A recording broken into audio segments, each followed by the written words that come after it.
తెలంగాణ రాజకీయాలు బీసీ రిజర్వేషన్ల చుట్టూ తిరుగుతున్నాయి.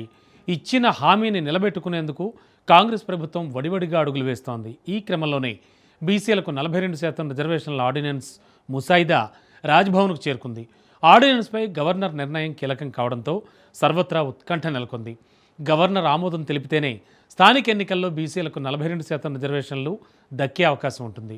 గవర్నర్ తిరస్కరించడమో లేక అభ్యంతరాలు వ్యక్తం చేస్తే రిజర్వేషన్ల పెంపు నిలిచిపోయే ప్రమాదం ఉంది. మరి ఆర్డినెన్స్పై గవర్నర్ సంతకం పెడతారా లేక న్యాయ పరిశీలనకు పంపుతారా? ఒకవేళ ఆర్డినెన్స్ను గవర్నర్ ఆమోదించకపోతే ప్రభుత్వం నెక్స్ట్ ప్లాన్ ఏంటి? Let's watch. బీసీ రిజర్వేషన్లపై రేవంత్ ప్రభుత్వం కసరత్తు. గవర్నర్ కార్యాలయానికి చేరిన ఆర్డినెన్స్ ఫైల్. జిష్ణుదేవ్ వర్మ నిర్ణయంపై సర్వత్రా ఉత్కంఠ.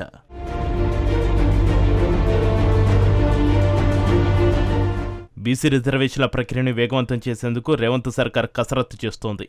తెలంగాణ స్థానిక ఎన్నికల్లో బీసీలకు 42% రిజర్వేషన్లు కల్పించేందుకు వీలుగా తెలంగాణ పంచాయతీరాజ్ చట్టం 2018లో సవరణకు రూపొందించిన ఆర్డినెన్స్ ముసాయిదా గవర్నర్ కార్యాలయానికి చేరింది.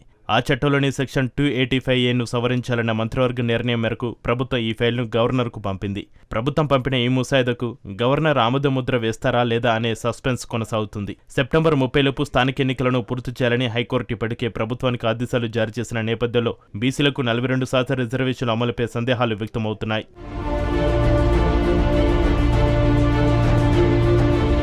స్థానిక సంస్థల ఎన్నికల్లో బీసీలకు 42% రిజర్వేషన్లు కల్పించాలని కాంగ్రెస్ ప్రభుత్వం సంకల్పించింది. తెలంగాణ పంచాయతీరాజ్ చట్టం 2018లో సవరణకు రూపొందించిన ఆర్డినెన్స్ ముసాయిదా ప్రస్తుతం గవర్నర్ జిష్ణుదేవ్ వర్మ పరిశీలనలో ఉంది. ఈ ఆర్డినెన్స్ ఆమోదం పొందితే స్థానిక సంస్థల ఎన్నికల ప్రక్రియకు మార్గం సుగమైనట్లేనని ప్రభుత్వం భావిస్తోంది. సుప్రీంకోర్టు గతంలో ఇచ్చిన తీర్పుల ప్రకారం అన్ని సామాజిక వర్గాల రిజర్వేషన్లు కలిపి 50%కి మించరాదు. అయితే ప్రత్యేక పరిస్థితుల్లో రిజర్వేషన్లను పెంచుకునే అవకాశం ఉందని కూడా సుప్రీంకోర్టు సూచించింది. ఈ నేపథ్యంలోనే తెలంగాణ ప్రభుత్వం చట్ట సవరణ ద్వారా బీసీలకు 42% రిజర్వేషన్లు కల్పించాలని నిర్ణయించింది. ఇందుకోసం పంచాయతీరాజ్ చట్టంలోని సెక్షన్ 285Aలో ఉన్న 50% సీలింగ్ను తొలగించి రిజర్వేషన్లు అమలవుతాయని మాత్రమే పేర్కొంటూ సవరణను ప్రతిపాదించింది. ఈ సవరణతో కూడిన ఫైలును రాష్ట్రంలో రిజర్వేషన్ల ఆవశ్యకత, కులగణన వివరాలతో సహా గవర్నర్కు సమర్పించింది.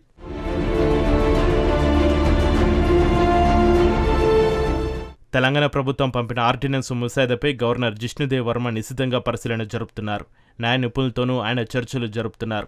2018 పంచాయతీరాజ్ చట్టం రాష్ట్ర పరిధిలోనిదే కావడంతో గవర్నర్ వద్ద ఈ ప్రక్రియ వేగంగానే పూర్తవుతుందని ప్రభుత్వ వర్గాలు విశ్వాసం వ్యక్తం చేస్తున్నాయి. ఒకవేళ ఆర్డినెన్స్కు గవర్నర్ ఆమోద ముద్ర లభిస్తే వెంటనే బీసీ రిజర్వేషన్ల అమలుకు ప్రభుత్వం ప్రత్యేక ఉత్తర్వులు జారీ చేయనుంది.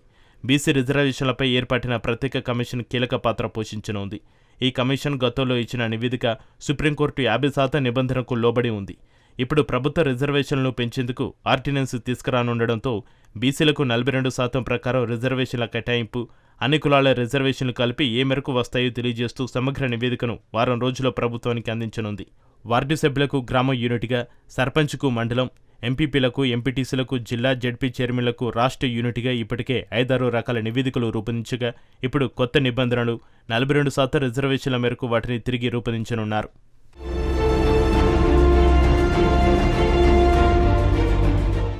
బీసీ రిజర్వేషన్ల విషయంలో న్యాయపరమైన చిక్కులు తలెత్తకుండా ప్రభుత్వం అత్యంత జాగ్రత్తగా ముసాయిదాను రూపొందించింది.